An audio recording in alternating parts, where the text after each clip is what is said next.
podcast where we talk to smart people, but not necessarily done by smart people? That is an awesome question. This one goes down probably on one of my top 5. Hey, I like nutrition. I like to eat food. This is the coolest thing ever. We're going to do this forever.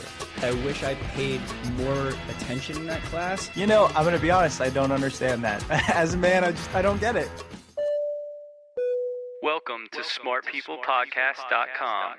Hey everybody, welcome to Smart People Podcast. It's the same two hosts as always, Chris and John. We're trying to keep these intros short to get you to the good stuff. I'm going to tell you today we're speaking with Carmine Gallo. Carmine was awesome. This is one of those interviews, we talk about this a lot, but we knew from the beginning, nice guy, smart guy, it's going to be a good one. Could have talked to him for hours. Yeah, and easily. It didn't disappoint. So Carmine is the communications coach for the world's most admired brands. He helps top executives and business leaders craft and deliver their corporate stories. He is an internationally best-selling author and renowned keynote speaker. He graduated from Northwestern University and spent 15 years in journalism as a television anchor, host, and correspondent for several media outlets, including CNN in New York. His books have been featured in the Wall Street Journal, Success Magazine, Bloomberg. He writes for Forbes. His most recent book is the one we really hone in on. It's called Talk Like TED, The 9 Public Speaking Secrets of the World's Top Minds. And John also has a fun session talking to him about Steve Jobs for 10 minutes or so. Yeah, not only did he write a lot of stuff about Steve Jobs, but he also was an anchor over at Tech TV, which if you remember, I used to watch that in college and get made fun of pretty much every single day. I do remember that. So we're going to really turn it over to Carmine. Thanks for listening. Feel free to reach out. You know where to find us, smartpeoplepodcast.com. And there's a bunch of things you can tell us. You like us, you don't like us, rate us, follow us, all that good stuff. No, I'm not going to let you. Use that Amazon banner when you do your shopping on Amazon, smartpeoplepodcast.com. Use it. He took it out of my hands. Sorry, and guys. As you know, we have a sponsor this week. That's right. It's Audible. Really, guys, they're supporting us. If you want to learn more about them, you know what to do. Here is Carmine Gallo.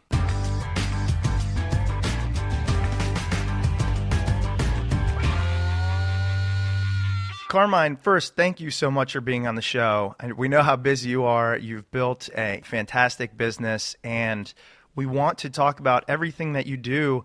First thing we really want to dive into is, can you give us an idea of what you do and how you got there? You know, the steps that you took to become successful in your industry. Well, thanks for inviting me. I'm a communication coach, so I work with executives to help them tell their stories, their brand or product stories more effectively, more persuasively. And I like to say that I work with executives whose products touch your life every single day. That's the fun part of what I do. Every single week, I'm working with a different brand or a different product. And I see and touch and use these products every day.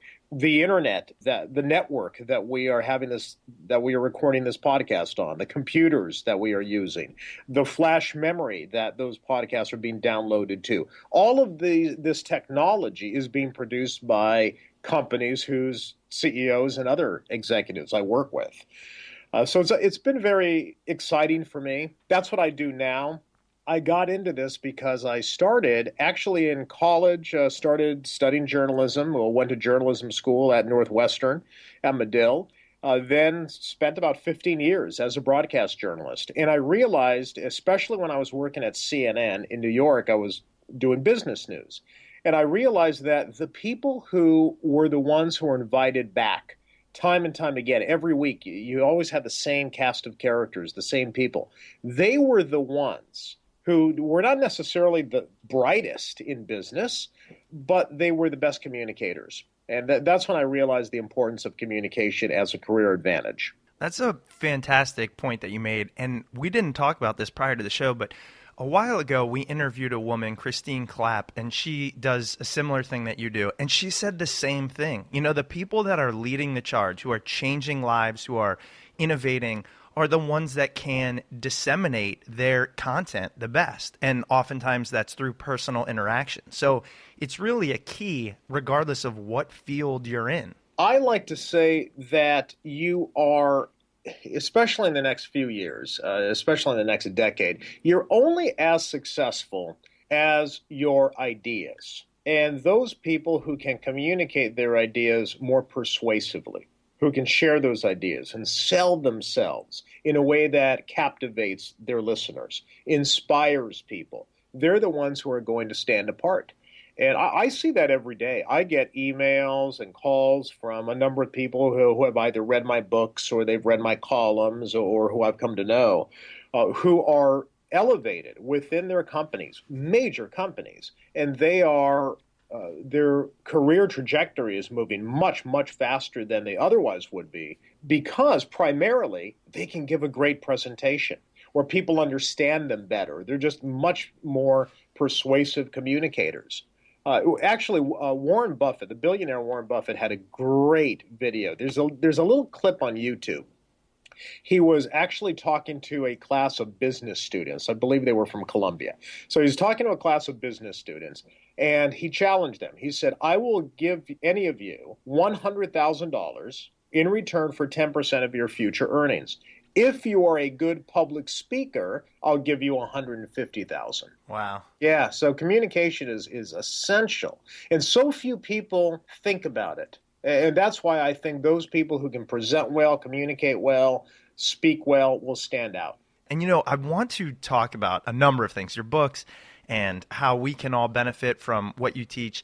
But you mentioned the companies that you have consulted for and work with. And it's right there at your website, carminegallo.com. It's Hyundai and Coca-Cola and Pfizer and LinkedIn. I mean, Fortune 100, Fortune 50 firms. And I always like talking to people that work with these firms and trying to figure out, from a little man's perspective, such as ours, we look at these firms as these giants, these conglomerates. But when you go in and you're, one man and you're trying to explain to them how to communicate, do you see trends, or do they have the same fears that we do about presenting? Are there key things that you try to tell, the CEO of one of the biggest companies on the planet? Yes, absolutely. I think there are some very common problems across all brands, whether they're large brands or they're small brands. And we see this happening all the time. If you go to a major conference and you watch product launches, for example, you'll find that there are some people who can just blow away the crowd, really inspire an audience, but most of the time the presentations fall flat. So even if you are a top executive or the CEO of a major company, maybe you got there because you're an operational genius, or you come from the engineering ranks and technology. That happens a lot with many of my clients. But they haven't really thought about being the face of the company. As a small business, as an entrepreneur, that's even more important for you because that's all you've got is the ability to present well, to communicate well in a way that really inspires people. I heard from a young man not too long ago, who was a recent graduate from UC Davis, and actually graduated in the summer of 2013. And he had read some of my columns, and he really focused on being a better presenter.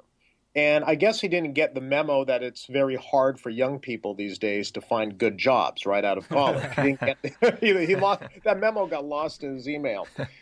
But he really practiced the skill of like the elevator pitch, taking a product and really being able to communicate the value of that product, say, in 30 seconds. When he walked into his third interview, he had 3 interviews. First 2 didn't make it. Third interview, he got a pretty good position in San Francisco. And the reason why is because, and they told him, you can pitch our product better than our own salespeople. Can we record you? Wow.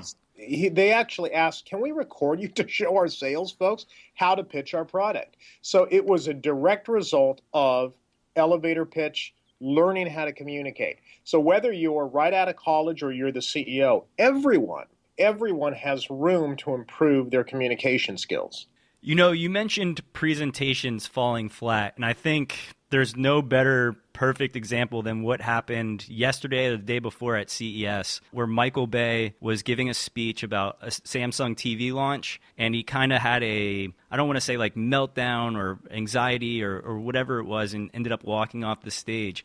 And this morning I follow you on Twitter, and I noticed that you wrote an article on Forbes about this and kind of explained how you can avoid this type of event happening. Can you just give our listeners an idea of what happened and then how to avoid that catastrophic situation from happening? That's a perfect example. And I don't want to sometimes I don't like to pile on when people have, an embarrassment, because public speaking is hard. All of us get nervous to an extent about speaking, and especially if you're behind the scenes, like, say, a movie director in the particular case you're describing, and all of a sudden to be put in front of 4,000 people, maybe just wasn't used to that. But what had happened is that he is a spokesperson for Samsung. And this particular movie director, who I guess is fairly famous because he directed the Transformers line, he appeared on stage as part of a new product launch for a Samsung television.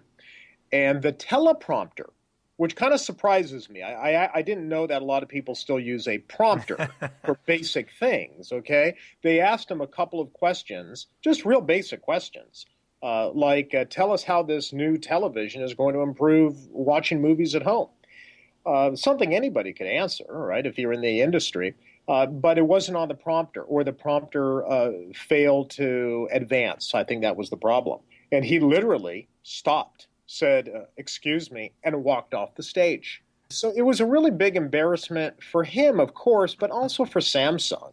They put a lot of money into these product launches, more money than you could actually imagine. These are like over $100,000 in audio, video, and presentations. And I know that because I've worked with some of these brands. It's a ton of money, and plus some publicity and marketing. So these are the type of things that can be easily avoided, especially with practice. Most people do not practice their presentations. They don't practice effectively. For example, I mentioned that young man who had graduated college. He practiced his elevator pitch for about 8 hours before the interview. So he had it down. He had it nailed. I had worked with an executive from a very, very big technology company 2 years ago who launched a major new product at CES. And halfway through his product launch, the computer crashed. He had paid for a presentation design firm $20,000 to create a PowerPoint. It was this beautifully designed animation, right? And it crashed halfway through because of the computer. But because he had practiced much, much more than he ever would have practiced before he had met me, I think he probably would have just looked at his slides on the airplane on his way to Vegas. Instead, I had him practice for a month. He was able to very casually continue the conversation. And the people in the audience who I talked to, I actually talked to a couple of people who had been in the audience, they didn't even know anything was wrong. So practice is something that most people, most business professionals actually don't do. That's a surprising fact, but I'm sure one that you've seen firsthand and is an important thing for anyone looking to present. I wanted to now dive in. I mean, your book, your newest book, Talk Like TED, jumped out to me. I'm a huge fan of TED Talks. It's what made me interested in everything. It's kind of one of the ideas that sparked the podcast. And so I want to talk to you about that. Talk Like TED, the 9 public speaking secrets of the world's top minds. And you had mentioned that passion plays a very important role in what you learned. And you discussed that early on in this book. Could you tell us about that? I think passion is everything. Ever since I started as a communication coach, I realized that those people who are the most inspiring leaders, and you can think about this yourselves, guys. Think about someone who you have met, or someone who you have seen speak, or someone you've worked with, who you consider inspiring. You actually use the word, that person was inspiring to me. More often than not, that person probably had an abundance of passion for what they did. Passion is contagious.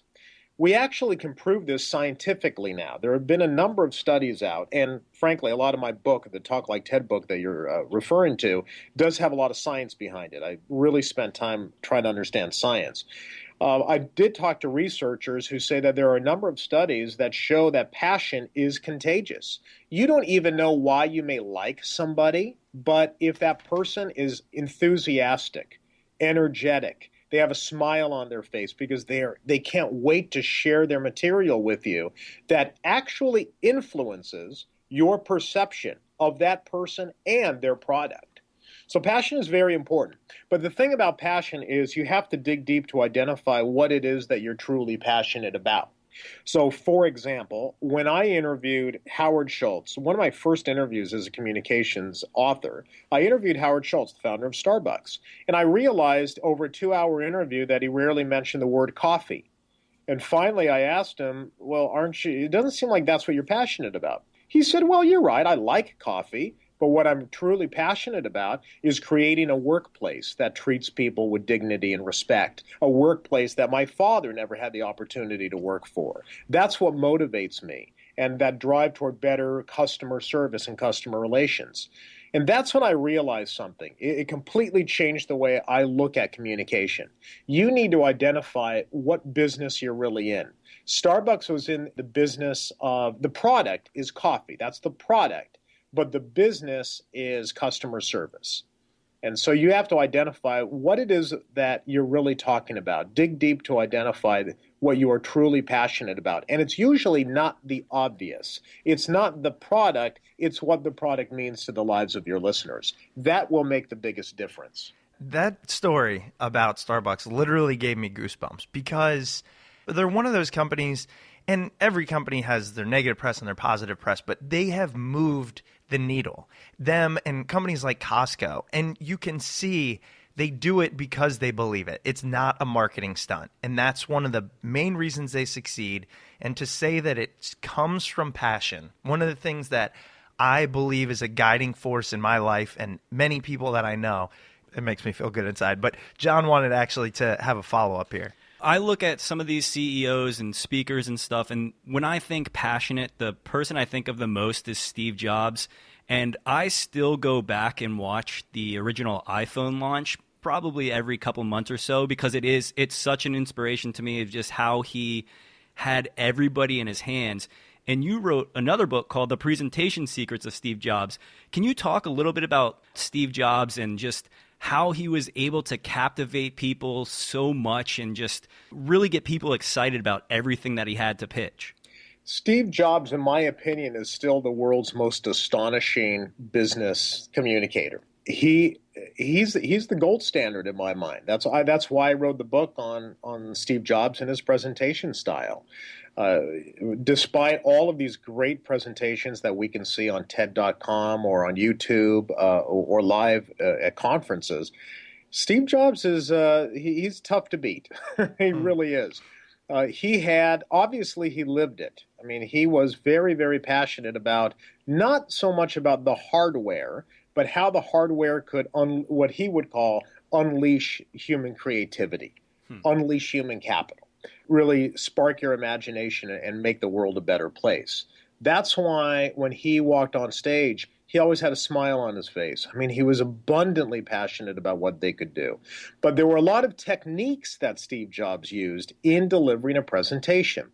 And I agree with you. The 2007 launch of the iPhone is one of the best business presentations. It's the best that I have ever seen. So please go to YouTube, look it up, and you'll see what I mean. But there were very specific techniques that he used. One, he practiced a lot. He practiced many, many, many hours over many days, sometimes 4 hours at a stretch on stage. He knew everything. He knew exactly what was going to be on a slide, what he was going to say, how he was going to lead into a demo. He knew everything. Everything was down packed. But it was also very visual. Steve Jobs, in my opinion, was really one of the first people to build on this visual display of information. He did not use PowerPoint. He uses Apple Keynote, of course. But whether you use PowerPoint or Keynote, the point is that it was very visual. There were very few words on a Steve Jobs slide. There were no bullet points. All of us, most of us in business today are very used to a title slide with bullet points. And yet when we look at the person considered the best business presenter, Steve Jobs, he never used bullet points. So it's very important to look at the way Steve Jobs presented information in a way that was surprising and interesting and shocking. For example, the iPhone presentation. That was a surprising introduction. Everybody expected him to introduce 3 products because that's what he said he would do. He was going to introduce an MP3 player, a phone, and an internet communications device. And he repeated those 3 devices, those 3 products over and over until finally he said, "Don't you get it? These are not 3 separate devices. It's one device, and we're calling it the iPhone." That was stunning. It was unexpected. It was surprising. But make no mistake, Steve Jobs, and I know this is a fact because I know the folks who worked at Apple with his presentations, thought about how are we going to communicate this story, this product story, in a way that's going to capture everyone's imagination. Look at it now. They completely captured the world's imagination. It's amazing. We recently got an email from a listener that just said, "I love the authors you have on. I always want to read their books, and then it's impossible to keep up with all the books I want to read. So instead, why not just use Audible? You can download the book to any device. You can carry it wherever you go. There's over 150,000 titles. You can listen on your iPod, your iPhone, Kindle, Windows Phone, and you own the book. It's not a streaming thing. It's yours to keep." I was listening to Talk Like Ted by this week's guest, Carmine Gallo, and my mind was blown because of a feature that Audible has called Whisper Sync for Voice. I was able to go from listening in my car to reading on my Kindle at home. How awesome is that? So it like syncs up directly. It syncs both of them together. You don't miss a word. It's pretty crazy. And the kicker is if you go to audiblepodcast.com/smartpeople, you get a free audiobook of your choice so you can listen to any of our authors, a free 30-day trial membership, and you help support the show. With Audible's great listen guarantee, you cannot go wrong. Here's how it works. If you decide you don't like the book you chose, no worries. You can exchange any book you aren't happy with for another title anytime and no questions asked. So as I mentioned, Audible's offering our listeners a free audiobook of your choice and a free 30-day trial membership. Just go to audiblepodcast.com/smartpeople and get started. Quick follow-up to the Steve Jobs presentation skills. Do you see anybody that kind of shows glimpses of Steve Jobs now? Like, is there anybody that you think is on their way to becoming the type of presenter that he was? I see glimpses in a lot of people. It's very hard for one person to have the whole package. I'm still searching. So if you if you have any ideas, let me know. But I do have to tell you, in terms of presentation design, watch Apple presentations. Apple is very, very good at taking their live product announcements and posting them either live or recorded on their website. And the presentation style is still exactly, the template is exactly the same as when Steve Jobs would deliver presentations. And there are some people at Apple who are delivering those presentations now that I think are exceptionally good speakers. And you'll notice Tim Cook, the CEO of Apple, he'll only begin the presentation. Right. He knows what he doesn't know. That is not necessarily his strength. So he actually gives it, he'll pass it off to some really amazing speakers at Apple who take most of the product launch.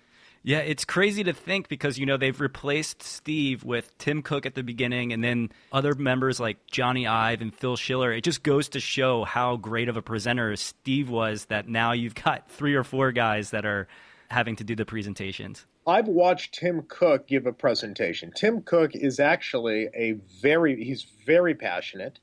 He's very polished. The slide designs are gorgeous.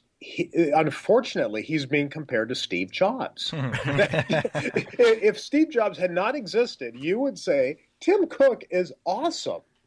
Right. But if you come now, here's the whole point. Let's get to the broader issue. Whether it's Steve Jobs or Ted, the reason why I write about this is because you are being compared to Steve Jobs. You are being compared to a TED Talk. And I have heard this from many, many business professionals because people will come up to me and they'll say, Carmine, I'd like to be more this style. I'd like to be more like Steve. Or I just saw this TED Talk and that was really good. And I'd like to be more like that. Or people in the audience will actually say, and I've heard this as well, people will say about a presenter, gosh, that wasn't really that good. It wasn't as good as like those TED Talks I see. TED Talks are being viewed 1.5 million times a day. They've been viewed more than 1 billion times, and they are among the best presentations that you'll ever see. And so people are getting accustomed to this new, fresh, bold, visual, interesting, inspiring way of presenting a story. So if you show up with an old standard boring PowerPoint slide, it's not going to stand out as much. No, it's true. So Steve, besides giving us Apple, has given us a lot more work to do when we're on stage. But if I let John go on about Steve Jobs, he'll literally talk to you all day. So I wanted to dive into Talk Like TED. I mean, again, the title alone grabbed me, but can you kind of give us the meat of it? I'm sure you've lived this now. You've done hours and hours, over 100 of research on TED Talk. So what did you find? What's the real meat of the TED Talk secret? I spent 150 hours watching the presentations, breaking down the presentations. But what really taught me a lot about TED presentations is I interviewed some of the people who have delivered the most successful TED presentations, the ones that have received up to 20 million views. Wow. So I actually spoke to those people directly, and I interviewed neuroscientists and academic researchers who study the science of persuasion and communications. So I wanted to find out why certain things work so well. And what I found is that all great TED Talks and all great presentations, period. Okay, this applies to whether or not you're ever going to give a TED Talk. It applies to your very next presentation. All great presentations have 3 areas or criteria. They are emotional, they're novel, and they're memorable. So I just want to break down each of those 3 areas one by one, just briefly. 1, all great presentations are emotional. They touch my heart before they reach my head. They're emotional through the use of stories. They're emotional through the use of passion that we just talked about. We could talk about storytelling in a minute. They're also novel. They teach me something new.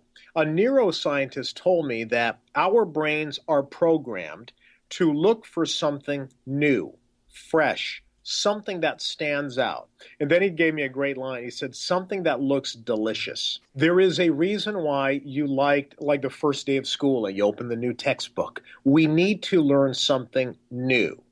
There was something very interesting in the way people like Steve Jobs would give presentations because he taught us something that we didn't know before. So you always have to be thinking about, what am I going to teach people that they don't already know? How am I going to make it novel, unique, unexpected? And the third component that all great presentations share is memorable. So they're emotional, they're novel, and they're memorable. And I can give you some very specific techniques of how to make a presentation memorable that are very common among TED Talks. Those were fantastic. I'm like, okay, I want to jump in on all of them. So emotional, heart before head, stories. Storytelling is something I'm extremely passionate about. That's like an oxymoron, but it's because they stick with you. And I've heard a number of reasons why. How do we tell better stories? How do we incorporate storytelling in our lives and really master that skill? Oh, you're going to love what I learned then if you're already into storytelling. Oh, yeah. When I learned from a researcher at Princeton University who's actually doing research with using brain scans, when I tell you a story, if I were to tell you a personal story about my father or something that had happened to me, the same areas of our brains light up, which means that we are literally in sync with each other. Stories are somehow connected to the way we evolved. It's the way we connect with each other. And yet in business presentations, nobody tells stories, do they? It's all about the data, the facts, the analysis, the product, right? It's not emotional. So stories are very emotional. Let me give you a great example. I interviewed a man named Brian Stevenson. If you go to TED.com and look up Brian Stevenson, he has one of the most popular TED Talks ever given. And he is a civil rights attorney who actually wins cases in front of the U.S. Supreme Court. he talks about some rather controversial issues. So he told me that in order to connect with people, I have to tell stories. He told 3 stories in 18 minutes. They were simple stories. They were stories about his grandmother. They were stories about people that he had met. And he always tied the stories into his central theme. But it was very little data and mostly stories. 65% of his 18-minute presentation was made up of stories. He received the longest standing ovation at TED. He also was successful in soliciting about $1 million to his nonprofit from that TED audience because he was so persuasive. Why was he persuasive? He didn't give a lot of evidence. He gave stories. He told stories. Stories are very powerful. They're underappreciated and completely underused. It's crazy to think about, too, because as you mentioned, those are the things that, as humans, meant for connection, we grasp onto because there's a ebb and a flow to stories. And so I think it's becoming more mainstream. Are you seeing that people are understanding the strength of storytelling? I think people are understanding it on a pretty big brand level as well, because now I'm starting to see ads for McDonald's, for example. And it's the stories of the farmers who make the food that goes into the hamburgers, So it's all about storytelling now. I'm seeing much more of it. Yes, storytelling is definitely a trend among big brands and advertising. I believe it should be a trend among the people listening. Tell more stories in your everyday presentations. Now, let's get into a little nitty-gritty here. If I'm somebody listening to this podcast right now, and maybe I have a presentation for some reason, I've met a bunch of people that present in ways you don't think about it. So I met a woman who works for the FDA, and she has to present her case to other members of the organization. Somebody who worked for the DEA who had to present cases, like drug and firearm-related cases. Mm-hmm. For these people out there, what are some tips the average Joe can use to start crafting their presentation? Because I think when you start with a blank sheet, that's the hardest part. Yes, you're absolutely right. I don't like starting a presentation by opening the presentation tool, whether you're using PowerPoint or Keynote or Prezi. Prezi is very popular these days. 90% of us plus use PowerPoint, so let's stick with that. I don't open PowerPoint. I go to a whiteboard or take out a yellow legal pad, start sketching, start writing down your ideas. What is the narrative? The slides complement the narrative, but the slides are not your presentation, which is why, and I want to talk about this in a second, we have to talk about the visual display of information. But it's your story first. What is the problem that you're solving? Steve Jobs was brilliant at this. He always talked for about 2 minutes on the problem that the new product would solve. I call that introducing the villain before the hero, right? Every great story has to have a hero and a villain. So think about that. What am I trying to get across? What is the one thing that I want my audience to know? How am I going to support the one key message? What examples am I going to use? What stories am I going to tell? What is the problem that I'm solving? What are my heroes and villains? Sketch it out, whiteboard it. Be more creative. And then you can decide, how am I going to complement this visually? Do I need a demonstration? Do I even need slides? Or is there something completely different that I'm going to use? If I do use slides, what pictures am I going to use? That's called picture superiority. We remember and recall information much more effectively when it's presented in pictures instead of text. So the story comes first. The slides complement the story. Perfect. And then I do actually, I'm glad you brought it up. Visual display of information is tough for anyone who's put together a PowerPoint. I struggle with it. John's actually very good visually and with that type of creation, so I ask him for his help. Do you have any tools, resources, tips to create a better visual story to accompany your message? Yeah, cheat. if you go online, and I've given some TED-like presentations, I gave one at Le Web in Paris that you can look up very easily. You'll see a pretty stunning presentation slides. They're built in Keynote. I had nothing to do with them. I outsourced them. Yeah, yeah. When you have, and I'm being open about this. Sure. When you have a mission-critical presentation, or you have a presentation that has to be delivered by a group of salespeople to potential clients, it's okay to hire a professional. There are a lot of people out there who are very skilled in PowerPoint design. They're very good. They're freelancers. So go ahead and look for people either within the company or outside the company who might be more creative or artistically minded than you. It's good to have a group of people thinking about it. So absolutely, go out there and hire somebody, or at least tap into some people who might be more artistic and creative. No, it's great advice. And, another thing regarding your book, Talk Like TED, I'm wondering, I'm a big fan of themes and looking at the overall, what you discovered. And so you mentioned the emotional, novel, and memorable. Were there common things? I mean, TED has a very structured thing. It's 18 minutes long, and it's supposed to be stories and everything. Common things you realized that people did poorly in TED Talks as opposed to did well. I mean, I know you didn't concentrate that's on a very that. interesting question, because I think I've focused on Exactly. obviously the best case scenarios, right? The best. There are plenty of TED Talks that are just okay. They're not that great. Sure. There's like 1,600 TED Talks. I mean, obviously the ones that are the best for a reason. So that's where I like to benchmark. But there are many, many either TED Talks or presentations that I see every day that are just mediocre. A lot of that is not so much that they're not telling stories, or maybe even they have nicely designed slides. It's more about a body language and verbal delivery issue. Once you internalize your content, this comes back to practice. Once you practice it, Dr. Jill Taylor, who did a marvelous presentation called My Stroke of Insight, it's been viewed well over 10 million times on TED.com. She told me that she had practiced 200 times. Wow. So practice is important. As you practice, you internalize it, and then you can start focusing on body language and delivery. How am I going to use my hands, my gestures? How am I going to use my eye contact? What am I going to do with my voice? Am I going to lower my voice during a certain part of my presentation? Am I going to raise my voice? Am I going to speed up the pace of my delivery? Am I going to slow it down? Am I going to pause for impact?